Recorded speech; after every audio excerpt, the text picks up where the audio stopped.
அரசியல் களம். நிகழ்வுகளுக்கு அப்பால் உள்ள உண்மைகள்.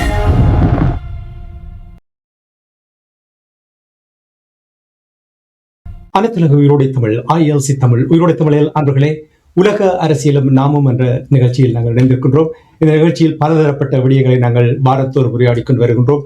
உலக நகர்வுகளையும் இனி இலங்கை தீவில் தமிழர் தாயகத்தில் நடைபெறுகின்ற விடயங்களை ஒப்பிட்டு உயிரோடை தமிழ் உறவுகளுக்கு எடுத்து வரும் நிகழ்ச்சியாக உலக அரசியலும் நாமும் என்ற இந்த நிகழ்ச்சி இடம்பெறுகிறது. இந்த நிகழ்ச்சியில் எங்களோடு தமிழ் அறிஞர் மூத்தாய்வாளர் கட்டிமார் மாஸ்டர் அவர்கள் இணைந்து சிறப்பாக விளக்கத்தை தருவார். அவரும் இங்கே மீண்டும் எங்களோடு இணைந்திருக்கின்றார். வணக்கம் மாஸ்டர் அவர்களே.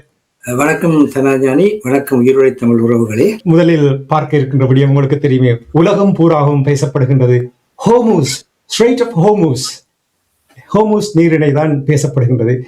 ஈரான், ஓமான் இரு நாடுகளுக்கும் இடையில் பேச்சுவார்த்தை நடைபெறுகின்றது. அந்த பேச்சுவார்த்தை நடந்து கொண்டிருக்கின்ற நேரத்தில் உலகத்தின் காவலர், அந்த நாட்டினுடைய அதிபராக இருக்கின்ற டொனால்ட் ட்ரம்ப் அவர்கள் தங்களுக்கு ஈரானுக்கும் இடையில் பேச்சுவார்த்தை நடக்கின்றது என்று சொன்னார். உடனடியாகவே ஈரான் அதை மறுத்தது என்பதை எல்லோரும் அறிந்தபடியும். இந்த உலக அரசியலும் நாமும் முதலில் இந்த விடயத்தை நீங்கள் எவ்வாறு பார்க்கிறீர்கள்? ஈரானும் ஓமானும் ஹோர்முஸ் நீரிணை பக்கமாக இருக்கிற நாடுகள், ரெண்டுக்குமே அந்த நீரிணைக்கு மேல் உரிமை இருக்கின்றது. அவ்வாறான ஒரு சூழலில் இரு நாடுகளும் அதற்கூடான அனைத்துலக கப்பல் போக்குவரத்தை ஒழுங்கு செய்வதற்கான பொறுப்புள்ளவர்களாக இருக்கின்றார்கள். அந்த வகையில் தான் உலகத்தில் அமெரிக்கா ஈரானுக்கு மேல் இஸ்ரேலுடன் சேர்ந்து படையெடுப்பை நடத்தியதற்கு பின்னர் எரிபொருள் விலைகள் உயர்ந்து செல்வது எல்லா மக்களுக்குமான மிகப்பெரிய வாழ்க்கை நெருக்கடியை உண்டாகி கொண்டிருக்கின்றது. இத்தகைய சூழலில் இவர்கள் இருவரும் தங்களுக்குள் இருதரப்பு பேச்சுவார்த்தையை தொடங்கி அந்த பேச்சுவார்த்தையின் பின்னணியில் தந்திரோபாய கடல் வாயில் வழியாக வருகின்ற கப்பல்களை ஈரான் கட்டுப்படுத்தி ஒழுங்கு செய்து அனுப்பி வைப்பதற்கான ஒரு இணக்கத்துக்கு வந்திருக்கின்றார்கள். ஆயினும் இதில் அமெரிக்கா நேரடியாக தலையிடவில்லை. இருந்த போதிலும் அமெரிக்க அரசு தலைவர் தாங்களும் பேச்சுவார்த்தையில் ஈடுபடுவதாக கூறினார். அதனுடனடியாக ஈரான் மறுத்திருக்கு. இது எதனை காட்டுகிறேன்னு சொன்னால், அயல் நாடுகளுள் பிரச்சனை வருகின்ற பொழுது அவர்கள் தங்களுக்குள் அதனை பேசி தீர்த்துக் கொள்வது தீர்வுக்கான பலத்தை அளிக்கும்.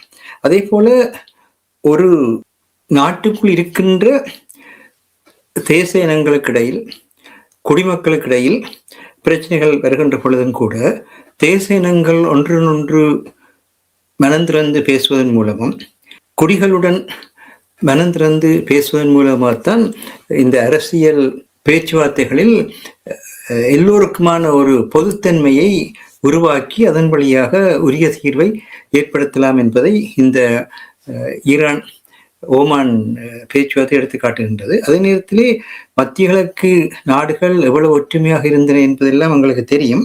அத்தகைய ஒரு சூழலில் அங்கு அமெரிக்கா தன்னுடைய படைத்தளங்களை நிறுவியதன் காரணமாகத்தான் அந்த படைத்தளங்கள் அந்த இஸ்லாமிய மண்ணுக்கு அந்நியமானது என்கின்ற ஒரு அடிப்படையில் தான் ஈரான் நாடுகள் மேல் தாக்குதலை நடத்தியது என்று சொல்லி ஈரான் கூறுகின்றது.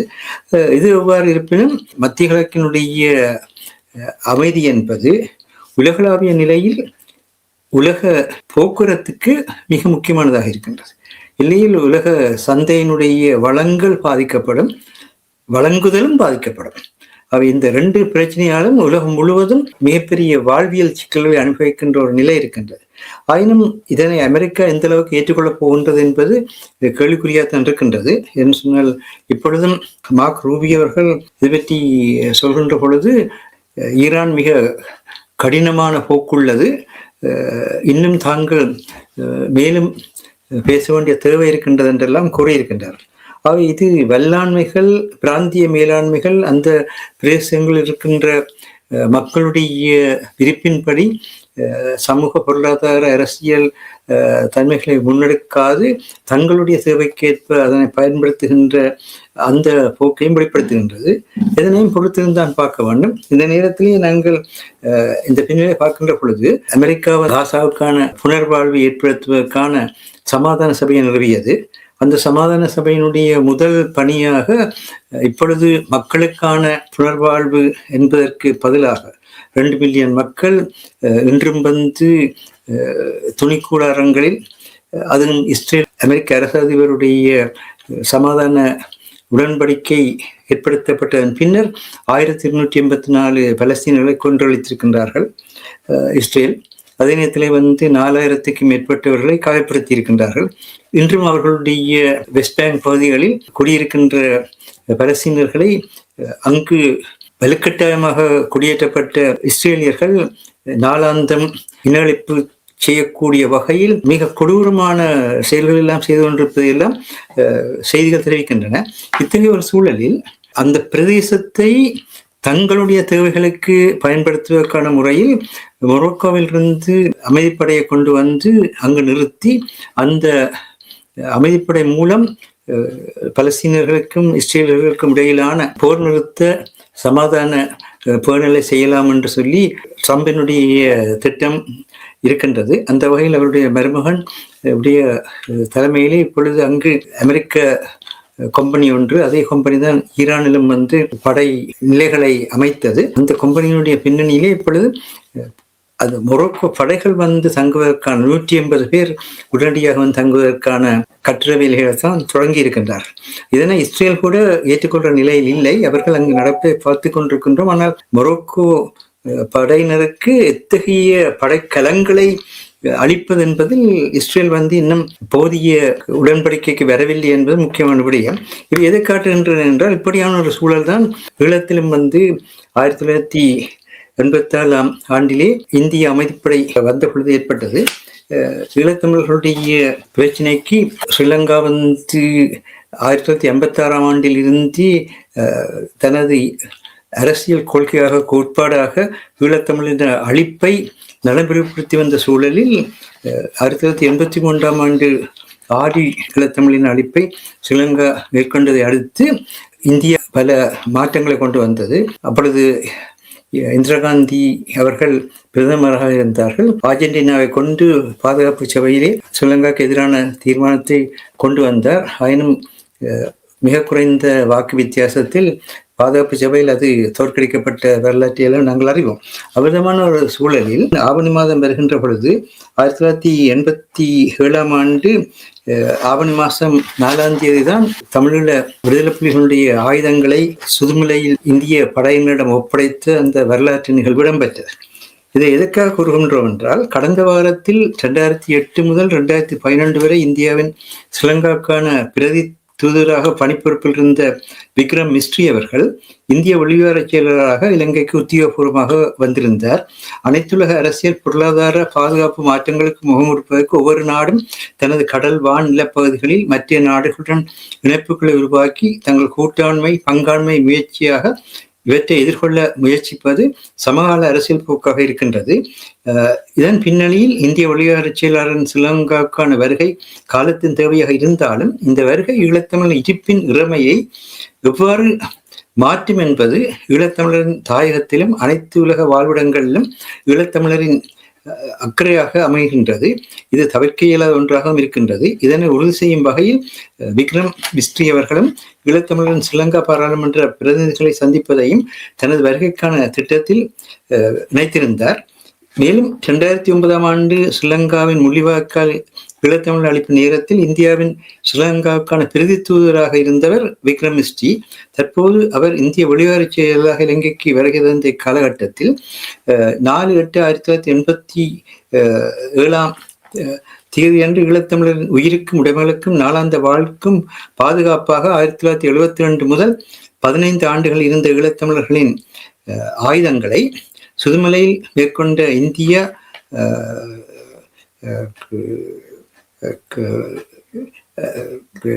ஆயுத ஒப்படைப்பு அழைப்பு, அந்த பொறுப்பை இந்தியாவிடம் ஈழத்தமிழின் பாதுகாப்பான பொறுப்பை கையளித்தது என்பது வரலாறு. இந்த மாற்றத்தை இந்த நேரத்திலே தெளிவாக கூற வேண்டிய தேவை இருக்கின்றது. அதனை தேசிய தலைவர் வேலுப்பிள்ளை பிரபாகரன் அவர்கள் தனது சுதுமலை பிரகடன உரையில் எவ்வாறு வெளிப்படுத்தினார் என்பதை அவரது மொழியிலேயே இங்கு மீள்பதிவு செய்வது நல்லது. நாம் இந்த ஆயுதங்களை ஒப்படைக்கும் கணத்திலிருந்து எமது மக்களான உங்களின் பாதுகாப்பு பொறுப்பையும் இந்தியாவுடன் ஒப்படைக்கின்றோம். ஈழத்தமிழரின் ஒரே ஆயுதமாக இருந்து வந்த இந்த ஆயுதங்களை இந்திய அரசு நம்மிடமிருந்து பெற்றுக்கொள்வதில் இருந்து மக்களின் பாதுகாப்பு என்ற பெரும் பொறுப்பையும் ஏற்றுக்கொள்கின்றது. ஆயுத கையளிப்பு என்பது இந்த பொறுப்பு மாற்றத்தை தான் குறைக்கின்றது.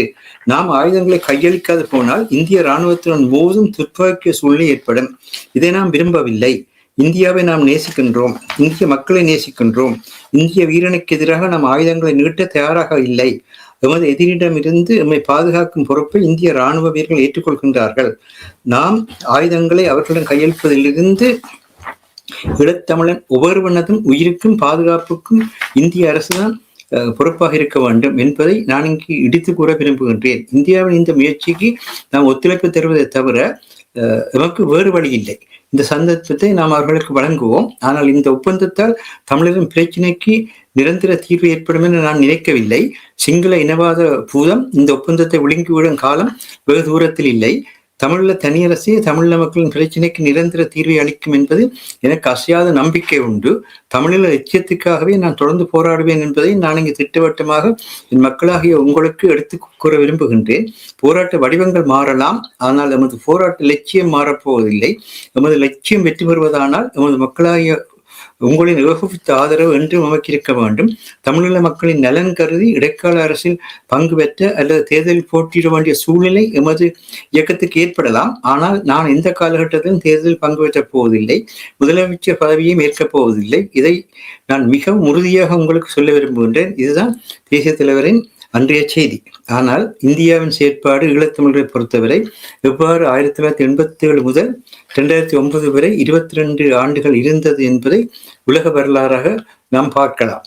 கடந்த வாரத்தில் ஈழத்தமிழ் அரசியல்வாதிகள் அவர்களது கட்சிகளின் கூட்டணிகளின் சார்பாக இந்திய வெளிவிவகார செயலாளரை சந்தித்தனர். அந்நேரத்தில் ஸ்ரீலங்கா அரசியலமைப்பின் 13வது திருத்தத்தால் அதனுடன் சேர்க்கப்பட்ட மாகாண சபைகளுக்கான தேர்தலை ஸ்ரீலங்கா அரசாங்கம் விரைவில் நடத்த இந்தியா அழுத்தம் கொடுக்க வேண்டும் என்கின்ற பழைய பல்லவியை கோஷ்டிகானமாக விக்ரம் மிஸ்ரியிடம் பாடி மகிழ்ந்தனர். கூடவே 13வது திருத்தத்தை முழுமையாக நடைமுறைப்படுத்த இந்தியா ஸ்ரீலங்காவுக்கு அழுத்தம் கொடுக்க வேண்டும் என்கின்ற வேண்டுகோளையும் மறுபடியும் முன்வைத்தனர். இதனை எவ்வாறு இந்தியா இன்றுள்ள உலக அரசியல் முறைமையில் ஸ்ரீலங்காவுக்கு நிபந்தனைகளை விதித்து நடைமுறைப்படுத்தும் என்பதும் இன்றுள்ள ஈழத்தமிழரின் தேசிய பிரச்சினைக்கு தீர்வாக இது எவ்வாறு அமையும் என்பதும் இந்த ஈழத்தமிழ் அரசியல்வாதிக்கு மட்டும்தான் வெளிச்சம்.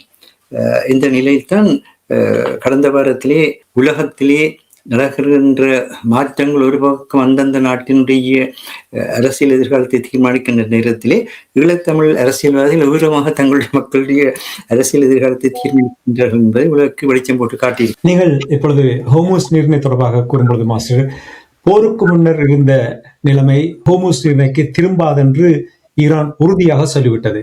உங்களுக்கு தெரியும், முன்னாள் அதிபர் பராக் ஒபாமா அவர்கள் இருந்த பொழுது அவர்கள் ஒரு ஒப்பந்தம் ஒன்றை மேற்கொண்டிருந்தார்கள். அதில் ஒரு சுமூகமாக போய்கொண்டிருந்த நிலையில் டொனால்ட் ட்ரம்ப் அவர்கள் இந்த போரை ஆரம்பித்து சும்மா இருந்த சங்கை ஊதிக்கெடுத்தது போல் ஹோமூஸ் நீரிணை இப்பொழுது பெரிய ஒரு சிக்கலாக மாறி இருக்கிறது. இப்ப எங்களுடைய தமிழ் தரப்போடு இதை நாங்கள் ஒப்பிட்டு பார்ப்போமாக இருந்தால், உங்களுக்கு தெரியும், மத்திய கிழக்கில் ஏற்பட்டிருக்கின்ற இந்த மோதல் காரணமாக அங்கே நிறைய தமிழர்கள் இருக்கின்றார்கள்.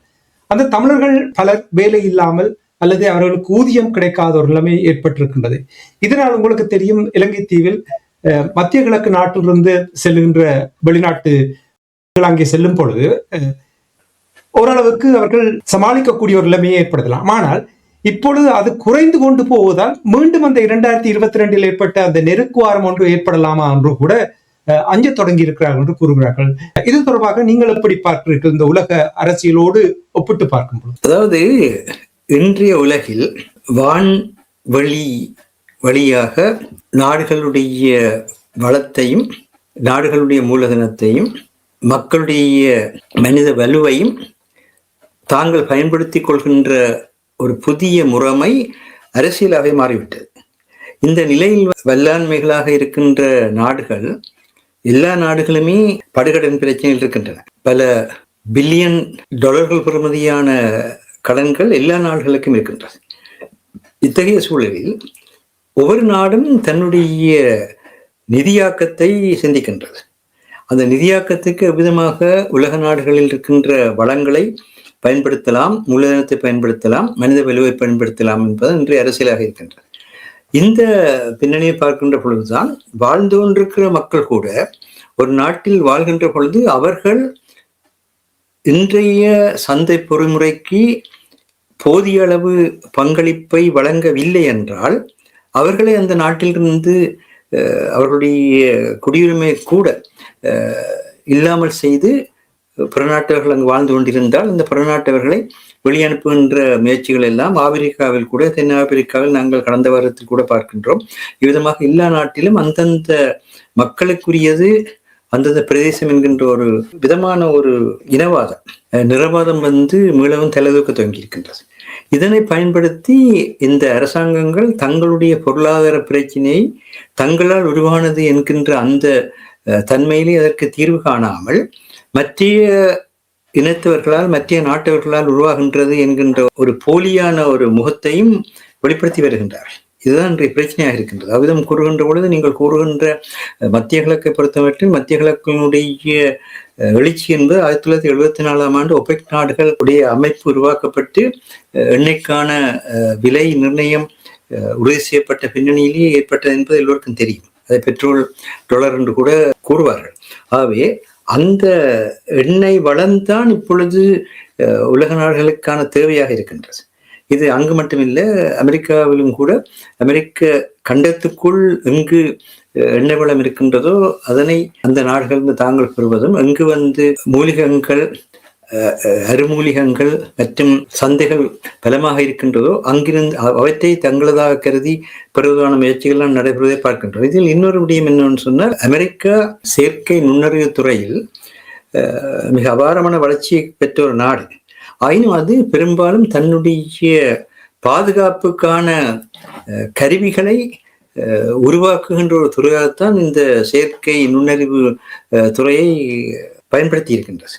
ஆனால் சீனா அதிலிருந்து சற்று மாறுபட்டு நாளாந்த வாழ்வில் மனிதர்களுடைய மூளைப்பலத்தையும் மனிதர்களுடைய உடல் பலத்தையும் குறைப்பதற்கான முறையில் மனித சார்பான ரோபோஸ் சொல்லி ஹியூமனாய்ட் ரோபோட்ஸ் சொல்வார்கள். அந்த மனித சார்பான ரோபோக்களை பெருமளவில் உற்பத்தி செய்ததன் காரணமாக அதனுடைய பொருளாதார ஊடுருவல் என்பது உலகம் முழுவதும் சென்றுவிட்டது. இந்த ஒரு சூழலில் இப்பொழுது பல ஹியூமனாய்ட் ரோபோட்ஸுடைய வரவை அமெரிக்கா தடை செய்கின்ற அளவுக்கு பல சட்டங்களை அமுலுக்கு கொண்டு வருகின்றது. அதனால் இப்ப சீனாவும் அதற்கு எதிர்வினையாக தன்னுடைய வர்த்தகத்தை உறுதிப்படுத்தக்கூடிய எதிர் சட்டங்களையும் கூட வெளிப்படுத்தி இருப்பதை பார்க்கின்றோம். இந்த பிரச்சனை என்பது இப்பொழுது அமெரிக்காவுக்குள் கூட இந்த செயற்கை நுண்ணறிவு மூலமான சீனாவுடைய வளர்ச்சி அமெரிக்க விடயங்களை ஒட்டு பார்க்கின்ற தன்மை உள்ளதாக அமைந்துவிட்டது என்கின்ற ஒரு பெரிய திகில் நிலை ஏற்பட்டிருக்கின்றது. அங்கு மட்டுமில்லை, ஐரோப்பாவிலும் ஏன் பிரித்தானியாவிலும் கூட அந்த பிரச்சனை இருக்கின்றது. இப்படியான ஒரு சூழலில் செயற்கை ஜனநாயகத்தின் மேல் வைக்கின்ற நம்பிக்கையை விட செயற்கை அறிவின் மேல் நம்பிக்கை வைத்த இந்த மேற்குலக நாடுகள் இப்பொழுது தாங்கள் நம்பிக்கை வைத்த அந்த செயற்கை அறிவே தங்களுக்கான எதிரியாக மாறிவிட்ட ஒரு சிக்கல் இருக்கின்றார். இவற்றையெல்லாம் பார்க்கின்ற பொழுது மிகப்பெரிய சிக்கலாக இருக்கிறது. இப்ப கடந்த வாரத்திலே சந்திரனில் கலட்டி விடப்பட்ட ஒரு அண்டத்திலே சுற்றி கொண்டிருந்த 4 டன் இடையுள்ள ஒரு பகுதி சந்திரனில் 5800 மைல் வேகத்தில் போய் மோதி இருக்கின்றது. மோதி அங்கு கிட்டத்தட்ட 60 அடி அகலமும் 12 அடி ஆழமான ஒரு மிகப்பெரிய குழியை முதல் முறையாக தோண்டி இருக்கிறது. அப்பொழுது மிக பெரிய புழுதி மண்டலம் எழுப்பினதை நாசா நுண்ணுறு காட்டிகள் எல்லாம் எடுத்து காட்டியிருக்கின்றன. அது இத்தகைய விளைவை கொண்டு போகின்றது என்பது யாருக்குமே தெரியாமல் இருக்கின்றது. எல்லா பக்கத்திலும் இவ்விதமாக செயற்கை அறிவை செயற்கை கருவிகளை மனித அறிவிலும் மனித செயல்பாட்டிலும் இருந்து திறமானது என்கின்ற ஒரு நிலையிலே முன்னெடுத்து கொண்டு போன ஒரு மிகப்பெரிய சிக்கலான கட்டத்தை சந்திக்கின்ற நேரத்தில் சிறு தேச இனமான எங்களை போன்ற உலக தேச இனங்கள் தங்களை நிலைப்படுத்திக் கொள்வதில் மிகப்பெரிய சிக்கலை அனுபவிக்கின்றன. இவர்கள் இன்றும் அன்றைய பொருளாதார சிந்தனைகள், அன்றைய அரசியல் சிந்தனைகள் இவற்றைத்தான் இவர்கள் பேசிக்கொண்டிருக்கின்றார்களே தவிர, இப்ப உதாரணமாக சொல்ல போனால் இப்பொழுது ஹோமோ என்று சொல்லப்படுகின்ற ஃபியர் ஆஃப் மிஸ்ஸிங் அவுட். எந்த ஒரு விஷயத்திலையும் இந்த சமூக வலைத்தளங்களில் ஒரு சிக்கல், உளவியல் சிக்கல் ஏற்படுகின்றது என்னவென்றால், நாங்கள் இந்த சமூக வலைத்தளத்தினூடாக எங்களை இந்த இடத்தில் நிறுத்தவில்லை, எங்களுக்குரியவற்றை வெளிப்படுத்தவில்லை, எங்களை இந்த சமூக வலைத்தளங்கள் எங்களுக்குரிய முறையில் வெளிப்படுத்தவில்லை. ஆகவே அதற்குள் நான் எப்படியாவது என்னை நிலைநிறுத்த வேண்டும். இது இப்பொழுது ஒரு ஃபோமோ என்கின்ற ஒரு உளவியல் வருத்தமாகவே தனிப்பட்ட நிலையில் மாறுகின்றது. ஜோமோ என்று இன்னொரு பிரச்சனையும் இருக்கிறது, joy of out of missing. நாங்கள் சிலருடன் பேசக்கூடாது, சில ஜூமுக்கு போகக்கூடாது, ஜூமில் அவர்களுடைய கருத்தை வெளியிட்டால் அதனால் கேட்கவே கூடாது, அல்லது அதை கேட்க தொடங்கின உடனேயே அந்த கருத்தினுடைய முழுமையை பார்க்காமல் அதற்கு எதிரான தன்மைகளை பதிவு செய்து அந்த திசையை குழப்பிவிட வேண்டும். இதுவும் ஒரு விதமான ஜோமோ என்று சொல்லி இன்னொரு விதமான ஒரு உளவியல் தாக்கம் ஏற்பட்டிருக்கிறார். இப்பொழுது உளவியல் வைத்தியர்கள் இதற்கு எந்த மாதிரியான மருந்துகளை கண்டுபிடிக்கிறது என்று சவைத்துக் கொண்டிருக்கிறது. இவற்றெல்லாம் எதற்காக சொல்கின்றோம் என்றால், இன்றைக்கு ஸ்ரீலங்காவில் அடுத்த அரசியலமைப்பாக இந்த ஏக்கியராட்சி அரசியலமைப்பு 2015க்கும் 2019க்கும் இடைப்பட்ட காலத்தில் தயாரிக்கப்பட்ட அந்த ஏக்கியராட்சிய அரசியலமைப்பை கொண்டு வருவதற்கான முயற்சியை தான் ஸ்ரீலங்கா அரசாங்கம் முன்னெடுத்துக் கொண்டிருக்கின்றது. நீங்க சொல்லுகின்ற அந்த அரசியலமைப்பில் திட்டமிடும் பொழுது அந்த குழுவில் அனுர குமாரநாயக்காவும் தன்னுடைய பங்களிப்பை செய்தார் என்று கூட நான் இங்கே ஒரு செய்தி படித்த ஞாபகம் இருக்கிறது. இப்ப இந்த நிலையத்தில் தான் ஆரம்பத்தில் கூறினீர்கள், இந்தியாவுடைய வெளிவார செயலாளர் விக்ரம் மிஸ்ரி அவர்கள் இலங்கைக்கு பயணத்தை மேற்கொண்டு அங்கே பல தரப்பினரை சந்தித்திருக்கின்றார். மலைய மக்கள், மனோ கணேசன் போன்றவர்களை சந்தித்திருக்கின்றார். தமிழ் தரப்பினரை எல்லாரும் சந்தித்து அனுர குமாரநாயக்காவை சந்தித்திருக்கின்றார். அங்கே குறிப்பாக இந்த மாகாண சபை தேர்தல் நடத்துவது என்று சொல்லி அதை பின்போடு கொண்டிருப்பதை, அது தன்னுடைய அதிருப்தியை வெளிப்படுத்தி இருக்கின்றார். 13வது திருத்த சட்டம் நடைமுறைக்கு கொண்டு வர வேண்டும் என்ற இந்த விடயங்களை கூட அவர் அங்கே வலியுறுத்தி இருக்கின்றதாக கூறப்படுகின்றது. இதனால் அனுர குமாரநாயக்கா கொஞ்சம் அதிருப்தியில் இருப்பதாக கூட செய்திகளூடாக அறியக்கூடியதாக இருக்கின்றது. இந்த சந்திப்பு என்ன விதமான தாக்கத்தை ஏற்படுத்தும் என்று நீங்கள் நினைக்கிறீர்கள்? இந்தியாவுடைய, உங்களுக்கு தெரியும், உலக பரப்பில் நிறைய மாற்றங்கள் வந்து கொண்டிருக்கின்றது. இந்தியாவும் பல, நான் நினைக்கிறேன், கடந்த 12 ஆண்டுகளை நீங்கள் எடுத்தீர்கள் என்றால், அந்த 12 ஆண்டுகளுக்கு இப்பொழுதுதான் மோடியினுடைய அரசாங்கம் பெரிய ஒரு சவாலை எதிர்நோக்கி கொண்டிருக்கின்றது. காக்ரோச் ஜனதா பார்ட்டி ஒன்று வந்தார்கள். அவர்கள் அங்கே ஒரு அமைச்சரை பதவி நீக்கம் செய்ய போராட்டம் நடத்தினார்கள். முதல் தடவையாக, எனக்கு அறிந்த மட்டில் சமீப காலத்தில் முதல் தடவையாக ஒரு அமைச்சர் மாணவர்களுடைய போராட்டத்தின் காரணத்தினால் பதவி விலக வேண்டிய ஒரு நிலைமை ஏற்பட்டது என்றால் இதுதான் முதல் தடவையாக பல ஆண்டுகளுக்கு நான் அறிகிறேன். எப்படி என்று சொன்னால், அந்த பிராந்தியத்திலும் கூட ஒரு நகர்வுகள், ஒரு மாற்றங்கள் வந்து கொண்டிருக்கின்றது. அவ்வாறு பார்க்கும் பொழுது இந்தியாவுடைய வெளிவார அமைச்சருடைய இந்த பயணம் என்ன மாற்றத்தை ஏற்படுத்தும் என்று நீங்கள் நம்புகிறீர்கள்? இந்திய வெளிவார அமைச்சருடைய பயணத்தை ஈழத்தமிழர்களை பொறுத்தமட்டில் சரியான முறையில் அணுகியவராக தமிழ் தேசிய மக்கள் முன்னணிய தலைவரும் யாழ்ப்பாண பாராளுமன்ற உறுப்பினருமாகிய கஜேந்திரகுமார் பொன்னம்பலம் அவர்கள் தான் திகழ்கின்றார்கள். ஏனென்றால் மற்றவர்கள் எல்லோரும் இந்த மாகாண சபையை தேர்தலை நடத்துங்கள், மாகாண சபையை கொண்டு வாருங்கள் என்று அந்த நிலையத்தான் வலியுறுத்தி இருக்கின்றார். ஆனால் இந்த மாகாண சபை என்பது என்ன என்பது அனுராவுக்கு வழியாக தெரியும். அதெல்லாம் அனுராக் மிக தெளிவாக கூறினார், மாகாண சபை அரசியலமைப்பிலேயே இருக்கின்றது, அதற்கான தேர்தலை நடத்துவோம் என்று கூறினார்.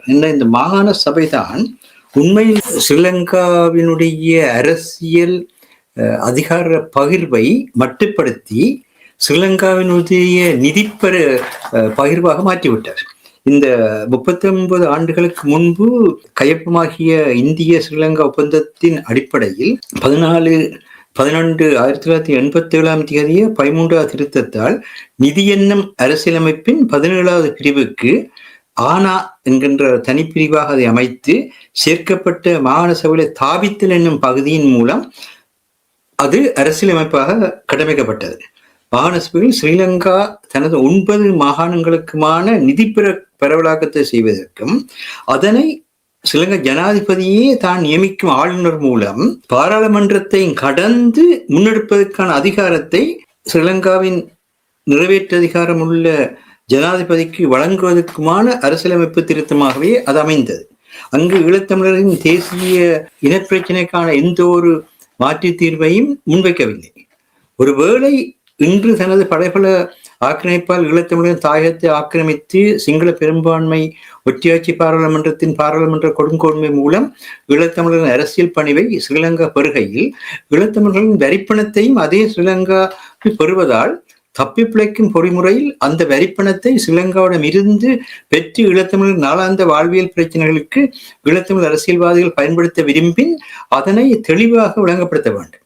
மக்களுடைய தேவைகளும் வளங்களின் இருப்பும், வறுமை கோட்டுக்கு கீழுள்ள மக்களின் விவரங்களும், கல்வி தேவைகள், வேலை இல்லாதவர்களின் விவரங்கள் என்பன தொகுத்து வகுக்கப்பட்டிருந்தால்தான் வரிப்பணத்தை இதற்கு செலவிடுங்கள் என்ற கோரிக்கையை முன்வைக்கலாம். எந்த ஒரு ஈழத்தமிழ் அரசியல்வாதியாலும் ஈழத்தமிழின் பொருளாதார கொள்கைகள், ஈழத்தமிழின் வெளியுறவு கொள்கைகள், ஈழத்தமிழரின் பரம்பரையினர் குறித்த புரிதல்கள் எதுவும் சான்றாதாரங்களுடன் இதுவரை வெளிப்படுத்தப்படவில்லை. இப்ப நீங்கள் கூறிய இந்த கொக்ரோச் ஜனதா பார்ட்டி என்பது இந்த சற்பரம்பரையை தளமாக கொண்டு செயற்பட்டு கொண்டிருக்கின்றது என்பது மிக முக்கியமான விடயம். அந்த சற்பரம்பரை தான் தெற்காசியாவிலே பல மாற்றங்களை ஏற்படுத்தி கொண்டிருக்கின்றது என்பதும் வரலாறாக இருக்கின்றது. இவ்விதமான ஒரு சூழலில் கடந்த காலத்தை நினைத்து புலம்புவதும் எதிர்காலத்தை நினைத்து ஏங்குவதுமான முறையிலேயே ஈழத்தமிழ் அரசியல்வாதிகள் செயற்பட்டு நிகழ்காலத்துக்கான பலத்தை உருவாக்க இயலாதவர்களாக இருக்கின்றனர். இதுவே அரசியல் யதார்த்தம். இதற்கு ஈழத்தமிழர்களின் கருத்துருவாக்கிகளும் ஏன் சமய இலக்கிய படைப்பாளர்களும் விதிவிலக்கல்ல. அவர்களும் கடந்த காலத்தை நினைத்து புலம்புவது அல்லது பெருமைப்படுவது, எதிர்காலத்தை நினைத்து கனவு கண்டு பெருமைப்படுவது அல்லது ஏங்குவது, இதைத்தான் செய்து கொண்டிருக்கின்றாரே தவிர நிகழ்காலம் பொருளாதாரத்துடன் இணைப்புள்ளது. பொருளாதாரத்தை நாங்கள் மக்களுக்கு வழங்குவதன் மூலமாகத்தான் நிகழ்காலத்தில் மக்களுக்கான தேசத்தன்மையை உருவாக்கலாம். தேசத்தன்மை என்பது நாங்கள் எந்த அளவுக்கு உலகினுடைய சந்தை பொறிமுறைக்கு சமூக மூலதனத்தை வழங்குகின்றோம் என்பதில்தான் இருக்கின்றது. அது நிதியாக்கு மூலதனமாக அமையலாம், அறிவாகவோ தொழில்நுட்பமாகவோ அமைந்தாலும் கூட அதற்கான கூலியாக நிதிதான் வழங்கப்படுவது என்பதை மறந்து விடாதீர்கள். ஆகவே இந்த இடத்தில் இதனை 2009 146,000 ஈழத்தமிழர்கள் தேசமாகவே இனஅழிப்பு செய்யப்படுகின்ற பொழுது அங்கு இன்றைய வெளியுறவு செயலர் விக்ரம் மிஸ்ரி அவர்கள் இந்திய பிரதி தூதராக இருந்தார். இந்த கட்டத்திற்காக நாங்கள் எவ்வளவு தூரத்துக்கு தமிழ் தேசியவாதிகள் இந்தியாவின் மேல் மிகப்பெரிய நம்பிக்கையுடன் பொறுப்பை ஒப்படைத்தார்கள் என்பதையும் வரலாறு என்ன மாதிரியாக அமைந்தது என்பதை பற்றிய அந்த மீள்பதிவை இங்கு நாங்கள் பேச வேண்டிய தேவை ஏற்பட்டது. இப்படியான ஒரு சூழலில் கஜேந்திரகுமார் பொன்னம்பலம் அவர்கள் தான் 2015-19 கால தயாரிப்பான ஐக்கிய ராஜ்ய அரசியலமைப்பு வரவை இன்றைய தேசிய மக்கள் சக்தி அரசாங்கம் நடைமுறைப்படுத்த முயல்கின்றது. அதனை தடுத்து நிறுத்தி இலங்கையின் ஒற்றையாட்சி முறையை ஒழித்து தமிழ் தேசத்தை அங்கீகரித்து அதன் தனித்துவமான இறையாண்மையை அடிப்படையாக கொண்ட கூட்டாட்சி அரசியலமைப்பை உருவாக்க இந்தியா உரிய செயற்பாடு செய்ய வேண்டும் என வெளிவார செயலாளரிடம் கோரியிருக்கின்றார். இந்தியா இதனை செய்வதற்கு தமிழக மக்களதும் மத்திய மாநிலங்கள் மக்களதும் உலக மக்களதும் அழுத்தங்கள் ஏற்படுத்த வேண்டிய பொறுப்பில் ஈழத்தமிழினமும் உலகத்தமிழரும் இருக்கின்றார்கள். இத்தகைய ஒரு சூழலில் இந்த நடந்து கொண்டிருக்கின்ற மாற்றங்களுக்கு மத்தியில் இந்தியா எத்தகைய பொறுப்பினை ஈழத்தமிழர்களுக்கு மேல் கொண்டிருக்கிறது, அது அந்த பொறுப்பை செய்யாத காரணத்தினால் இவையெல்லாம் நடைபெறுகின்றன என்ற அந்த உண்மை உலகுக்கும் எடுத்து கூறுகின்றது. அது ஒரு முக்கியமான விடயம். இப்ப நீங்கள் கூறுவது போல இந்த ஜனதா கொக்ரோச் பார்ட்டி என்பது எவ்விதமாக மாற்றத்தை சற்பரம்பரையின் துணையின் கொண்டு ஏற்படுத்த முனைகிறதோ அதே போல ஈழத்தமிழ் இளையவர்களுடைய தன்மையை கொண்டுதான் ஈழத்தமிழர்களுக்கான மாற்றத்தை ஏற்படுத்த முடியும். ஆனால் ஈழத்தமிழ் இளையவர்களை பற்றிய எந்தவித அக்கறையும் இல்லாத ஒரு நிலை காணப்படுகிறது. ஏன் அந்த அக்கறையில்லா நிலை காணப்படும் சொல்கின்றோம் என்றால் அவர்களுக்கான கல்வி, அந்த கல்விக்கேற்ற வேலைவாய்ப்பு, நிலங்களும் கடலும் வானமும் சரியான முறையில் பயன்படுத்தப்படுவதற்கான திட்டங்கள், அந்த திட்டங்களில் இந்த இளையவர்களுடைய இணைப்பு, இதை பற்றிய ஒரு தெளிவான ஒரு பார்வை இல்லாமல், ஒரு தெளிவான செயற்பாட்டு திட்டங்கள் இல்லாமல் இன்றைய காலகட்டத்தில் எந்த மாற்றத்தையும் கொண்டு வர முடியாது. இதனைத்தான் தனக்கு சாதகமாக பயன்படுத்தி அன்றகுமார திசாநாயக்கா வாயளவு வாக்குறுதிகளை வாரி வழங்கி கொண்டிருக்கின்றார். அதே நேரத்தில் சிறிய அளவில் மக்களை கவரக்கூடிய முறையில் வேலைவாய்ப்புகளை சிறிய அளவில் மக்களுக்கான பல்வேறு தேவைகளை நிறைவேற்றி அவர்களை உள்வாங்கிக் கொண்டு இருக்கின்றார். இத்தகைய ஒரு இக்கட்டான நிலையில் உலகத்திலே இன்னொரு பிரச்சனை தலைதூக்கி இருக்கின்றது காலநிலை சீர்கேடு. இப்பொழுது மலைய பக்கத்திலே மழை எந்த மாதிரியாக கொட்டுகின்றது என்பது எல்லோருக்கும் தெரியும். இதே நிலை வடக்கு கிழக்குக்கு இந்த நவம்பருக்குள் ஏற்படாது என்பதற்கு யாருமே உத்தரவாதம் அளிக்க முடியாத நிலையில் இருக்கின்றார்கள். இங்கு கூட பிரித்தானியாவில் கூட இன்றைக்கும் கூட எந்த அளவு தூரத்துக்கு காலநிலையுடன் அரசாங்கங்கள் போராடுகின்றன என்பது வெளிப்படையான ஒன்று. இன்றைக்கு பிரித்தானியாவினுடைய கென்ட் பகுதியிலே நிலத்திலே நீரே இல்லாமல் போயிருக்கிற தன்மையை வெளிப்படுத்துகின்றார்கள். அற்புதமாக உலகம் முழுக்க காலநிலை சீர்கேட்டுக்குள் சிக்கிக் கொண்டிருக்கின்ற பொழுது அதற்கான ரிஸ்க் மேனேஜ்மெண்ட் சொல்லப்படுகின்ற அந்த அவசர கால தேவைகளுக்கான முகாமைத்துவம் ஈழத்தமிழரிடத்திலே அமைக்கப்படவில்லை. தமிழகத்தினுடைய கத்தோலிக்க திருச்சபையினுடைய பேராயர் அவர்கள் தமிழகத்திலே இருக்கின்ற எல்லா கத்தோலிக்க திருச்சபையை சேர்ந்தவர்களுக்கும் ஒரு அறிவிப்பை கொடுத்திருக்கின்றார். மாத உழைப்பில் 10% இந்த வலுவிழந்தவர்களுடைய பாதிக்கப்பட்டவர்களுடைய தேவைக்கென்று சொல்லி ஒதுக்குங்கள். இது காலத்தின் தேவையாக இருக்கின்றது. ஆனால் அந்த பணத்தில் இருந்து திருச்சபை தன்னுடைய மத வளர்ச்சிக்கான எதையுமே செய்ய மாட்டுது. அதனை நாங்கள் ஒரு நிதியாக நாங்கள் ஒதுக்கி வைத்திருந்தோம் என்றால் தான் இந்த போர்கள் வளர்ந்து வருகிற சூழ்நிலையும் மறுபக்கத்தில் இன்றைக்கு உக்ரைன் ஈரானுடைய 2 கப்பல்களை தாக்கியதன் மூலம் ஈரானுடைய ஆழ்புல எல்லைக்குள் அல்லாமல் கடல் எல்லைக்குள் நுழைந்திருக்கிறது. அவ்விதமாக நுழைந்ததன் காரணமாக ஐரோப்பிய யுத்தம் ஆசிய எல்லைக்குள் சென்று விட்டு ஒன்றை கூட பார்க்கின்றோம். ஆக யுத்தங்களும் விதமாக மாறப் போகின்றன என்று சொல்ல முடியாத நிலை இருக்கின்றது. விதமான நிலையில் ஏன் ஈழத்தமிழர்கள் தமிழக ஆயருடைய அந்த அறைகூவல் போல ஒவ்வொருவரும் தங்கள் உழைப்பில் ஒரு 10% பகுதியை இந்த மக்களுடைய அவசர தேவைகளுக்கு ஏன் ஒதுக்கக்கூடாது? அதற்கான முயற்சியை சிறிய அளவில் மக்கள் தொடங்க வேண்டிய காலமாக இருக்கின்றது. நாங்கள் ஸ்பெயினையும் பங்களாதேஷையும் எடுத்து நோக்கினோம் என்றால் ஸ்பெயினுடைய போராட்ட காலத்துக்கு பிறகு பங்களாதேஷினுடைய போராட்ட காலத்துக்கு பிறகு சிறு குழுக்களாக மக்கள் பொருளாதார திட்டமிடல்களை நிதி சேமிப்புகளை வெளிப்படுத்தித்தான் அந்த நாட்டினை கட்டி வளர்த்தார்கள் என்பது வரலாறு. ஆனால் அத்தகைய ஒரு நிலை எங்களுடைய பக்கத்தில் இல்லாமல் இருக்கின்றது. ஆனால் இப்படியான சூழலில் திடீரென ஏற்படக்கூடிய மிகப்பெரிய தாக்கங்கள் மக்களை மிகவும் கடினமான வாழ்வுக்குள் கொண்டு செல்லும் என்கின்ற அபாயம் இருக்கின்றது. இவற்றை சிந்திப்பதற்கான காலம் இது. வெறுமனே நாங்கள் இலக்கியத்தையும் சமயத்தையும் பேசிக்கொண்டு இலக்கியத்திலும் சமயத்திலும் நாங்கள் இன்னொரு விஷயம் மானுடவியல் கூடாக உண்மைகள் கண்டுபிடிக்கப்படுவது முக்கியமான விடயம். ஆனால் கண்டுபிடிக்கப்படும் அந்த உண்மைகள் ஈழத்தமிழர்களுக்கான எதிர்காலத்தை உருவாக்குமா? ஈழத்தமிழர்களுடைய மானுடவியல் எந்த அளவு தூரத்துக்கு வெளிப்படுத்தப்பட்டிருக்கிறது? ஈழத்தமிழர்களுடைய தொல்லியல் எந்த அளவு தூரத்துக்கு வெளிப்படுத்தப்பட்டிருக்கிறது? ஈழத்தமிழுடைய வரலாறு எந்த அளவு தூரத்துக்கு வெளிப்படுத்தப்பட்டிருக்கின்ற கேள்வி எல்லாம் இருக்கின்றது. அவை இவற்றையெல்லாம் நாங்கள் இங்கு பேசி நாங்கள் உங்களை குழப்பவில்லை. இதற்காக சொல்கின்றோம் என்றால் இப்படியான ஒரு நிலையில்தான் யதார்த்த வாழ்வு இருக்கின்றது. இந்த யதார்த்த வாழ்வை ஒவ்வொருவரும் தன்னுடைய சிறிய முயற்சிகள் மூலம் மாற்ற வேண்டிய தேவை இருக்கின்றது. இதுக்குதான் உங்களுக்கு ஊடகத்தினுடைய பலம் தேவை என்று சொல்கின்றோம். ஒவ்வொருவரும் ஹபமாஸ் இந்த பப்ளிக் ஸ்பியர், அதாவது பொதுக்கோளம் என்பதை உருவாக்க வேண்டும் என்ற கருத்தை கொண்டு வந்ததன் காரணமாகத்தான் இந்த தொலைபேசி வழியாகவும் இந்த இணைய வழியாகவும் மக்கள் தங்களுடைய தன்மைகளை ஊடகத்துறைக்கு கொண்டு வர முயற்சிகள் தொடங்கின. ஆனால் எங்களுக்கான அந்த முயற்சி கூட எங்களுடைய எந்த ஊடகத்துறை தமிழ் தேசிய ஊடகம் என்ற நிலையிலே என்று வளர்ச்சி பெற்றிருக்கின்றது. வெத்த ஊடகங்கள் நிறைய இருக்கின்றன. நாங்கள் எத்தனையோ தடவைகள் அடிக்கடி நாங்கள் பேசி இருக்கின்றோம். நாங்கள் தொடர்ந்தும் வலியுறுத்தி கொண்டு வருவோம். ஆனால் எல்லாமே எங்களுடைய மக்களுடைய பொறுப்பில் தான் விட வேண்டும் என்றால் ஒரு புதுமலை பிரகடனத்தில் ஒரு வசனம் சொன்னார், என்னுடைய நோக்குகள் வெற்றி பெறுவதாக இருந்தால் மக்களுடைய ஏகோபித்த ஆதரவு வேண்டும் என்று. ஏகோபித்த ஆதரவு எல்லா துறைக்கும் தேவை. கல்விக்கும் தேவை, ஊடகத்துக்கும் தேவை, பொருளாதாரத்துக்கும் தேவை, அரசியலுக்கும் தேவை.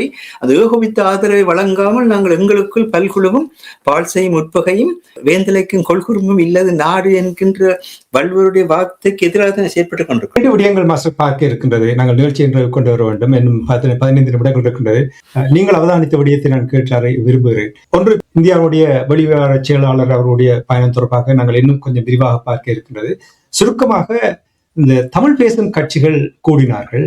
அவர்கள் கூடி, அது தமிழ் பேசும் கட்சிகள் என்று எல்லா கட்சிகளையும் நான் கூற மாட்டேன், ஒரு சில தங்களுக்கு விருப்பமான தங்களோடு இணங்கி போகக்கூடியவர்கள் 6 கட்சிகள் சேர்ந்து தமிழ் பேசும் கட்சிகள் என்று கூடினார்கள். அதன் தொடர்ந்து அனுரகுமார திசாநாயக்காவை சந்திக்க வேண்டும் என்று சந்தித்திருந்தார்கள்.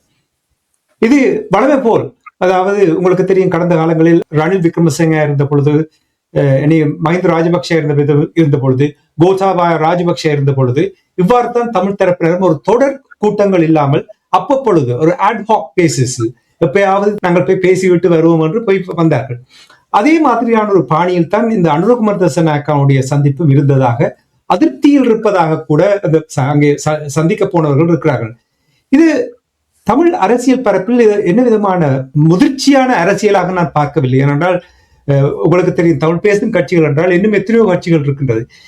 நீங்கள் உண்மைத்தன்மையோடு செயல்பட வேண்டுமாக இருந்தால் அனைவரையுமே நீங்கள் இந்த கூட்டங்களில் ஒரு திட்டத்தோடு ஒரு ஃப்ரேம் ஒர்க்கோடு செல்ல வேண்டும். ஆனால் அவ்வாறான நிலைமை இல்லது. இது என்ன செய்தியை சொல்லுகிறது தமிழ் அரசியல் பரப்பில்? இந்த தமிழ் பேசும் மக்கள் என்கின்ற நிலை இந்த 1931ஆம் ஆண்டு டொனமூர் அரசியல் திட்டத்தின் பின்னணியில் உருவாக்கப்பட்டது. என்னன்னு சொன்னால், சிங்கள பெரும்பான்மை டொனமூர் திட்டத்தினால் அரசியலாக மாற்றப்பட்டது, அரசியல் அமைப்பாக மாற்றப்பட்டது. அப்படி அரசியல் அமைப்பாக மாற்றப்பட்ட பொழுது தமிழ் பேசும் மக்களாகிய ஈழத்தமிழர்கள், முஸ்லிம் மக்கள் மற்றும் மலையக மக்கள் ஒன்றிணைந்து நாங்கள் தமிழ் பேசும் மக்கள் என்ற அந்த அடையாளத்தின் ஊடாக பாராளுமன்ற பிரதிநிதித்துவத்தில் 50க்கு 50 வேண்டும் என்று ஜிஜி பொன்னம்பலம் அவர்கள் கேட்டார்கள். தந்தை செல்வநாயகம் அவர்கள் எங்களுக்கான கூட்டாட்சியை கொண்ட ஆட்சி முறை வர வேண்டும் என்று கேட்டார்கள். இந்த நிலையில் இந்த தமிழ் தேச மக்கள் என்கின்ற ஒரு கட்டமைப்பு உருவாக்கப்பட்டது. இந்த நிலையில் இம்முறை சில முஸ்லிம் அரசியல் தலைவர்களும் ஈழத்தமிழ் அரசியல் தலைவர்களும் இணைந்து இந்த கட்டமைப்பை உருவாக்கி இருப்பது இந்த தமிழ் பேசுபவர்கள் என்கின்ற ஒரு உணர்வை இந்த 2 சமுதாயமும் கொண்டிருக்கின்ற அந்த உண்மையை வெளிப்படுத்தி இருக்கின்ற அந்த வகையிலே இதை பார்க்கின்ற பொழுது மகிழ்ச்சிகரமாகவும் இருந்தது.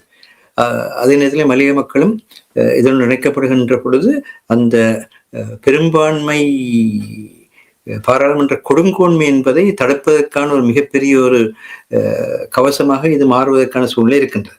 ஆனால் ஈழத்தமிழர்களுடைய தேசத்தன்மையும் அவர்களுடைய பிரச்சனையும் தேசிய பிரச்சனையும் வேறு, முஸ்லிம் மக்களுடைய இலங்கையினுடைய குடிமக்கள் என்கின்ற அந்த உரிமையும் அவர்களுடைய அரசியல் உரிமைகளும் வேறு, மலைய மக்களுடைய அரசியல் உரிமைகளும் அவர்களுடைய எதிர்பார்ப்புகளும் வேறு.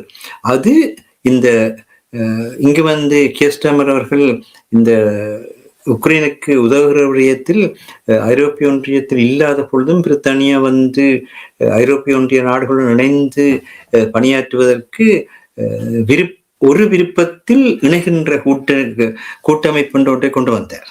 அது உக்ரைனுக்கான பாதுகாப்பு என்ற அந்த ஒரு விருப்பத்தில் இந்த நாடுகள் இணைந்து செயற்படுகின்ற தன்மையை கொண்டு வந்தது. அதே நேரத்தில் இந்த நாடுகளுக்கு இடையிலே வந்து அரசியல் சமூக பொருளாதார வேறுபாடுகள் இருக்கின்றன. அதே போலதான் இப்பொழுது அவரவர் தங்கள் அரசியல் சமூக பொருளாதார வேறுபாடுகளையும் புரிந்து கொள்ள வேண்டும். அதே நேரத்தில் ஒரு பெரும்பான்மை பாராளுமன்ற கொடுங்கோன்மையை எதிர்ப்பதற்கான ஒரு சக்தியாக இவர்கள் இதை கட்டமைப்பது நல்லது. ஆனால் என்னத்தை பேசினார்கள் என்பதுதான் முக்கியமான பிரச்சனையாக இருக்கின்றது.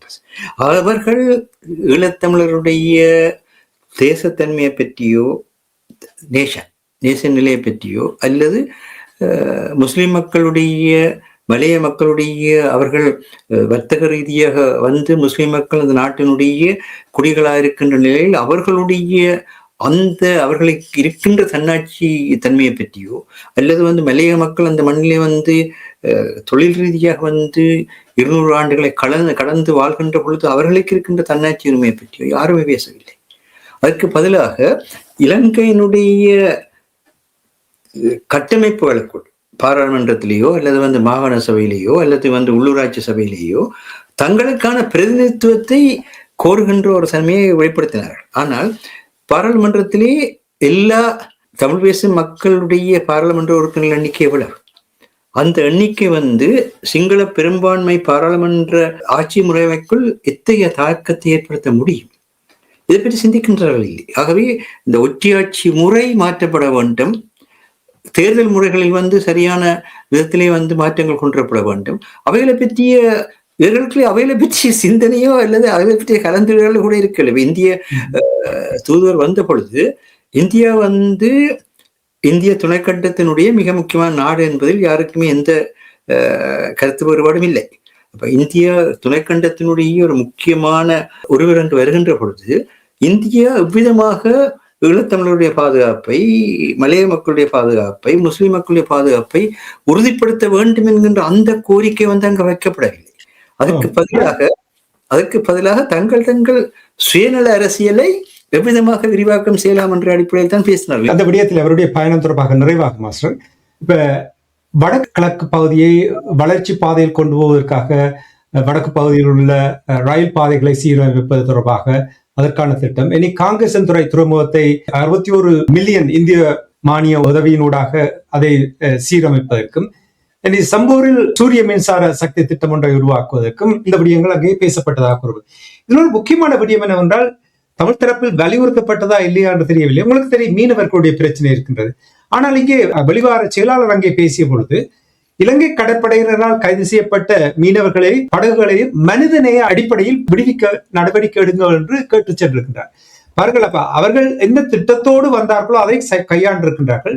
தமிழர் தரப்பில் கையாண்டிருக்கிறார்களா அல்லது கையாளவில்லை என்றால் ஏன் அதை கையாளவில்லை? இனி இந்த வளர்ச்சி தொடர்பாக நீங்கள் எவ்வாறு பார்க்கிறீர்கள்? இந்தியா இங்கே தன்னுடைய ஆதிக்கத்தை செலுத்துவதற்காக வளர்ச்சிக்கான இந்த திட்டங்களை கொண்டு வருகிறார்களா அல்லது வேறு ஏதும் நோக்கம் இருக்கிறதா? நீங்கள் பார்த்தீர்களா இருந்தால் ட்ரம்ப் அவர்கள் முன்னாள் அமெரிக்க அரசு அதிபர் ட்ரூமன் காலத்தில் இருந்தது போல இந்த